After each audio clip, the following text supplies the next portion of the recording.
હાય ભગવાન, હું થાકી ગઈ. એમાં ને એમાં આ ઉપર ચડાવવાનું છે. વિચાર કરો કેવી રીતના ચડાવવું. કાકડી ને એવી છે તા કાકડીના વેલ છે તો ઉપર ચડાવવાના છે. વિચાર કરું છું કેવી રીતના ચડાવવું.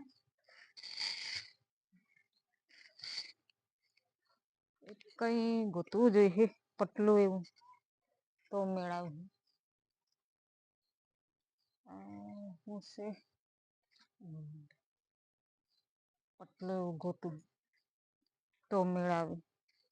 તો એવી રીતના ઊભું કરું. થઈ જશે લે. સરસ થઈ ગયું થઈ ગયું. હા હમણાં ઉપર ચડી જશે. ચડાવું જ છે ગમે તેમ કરીને.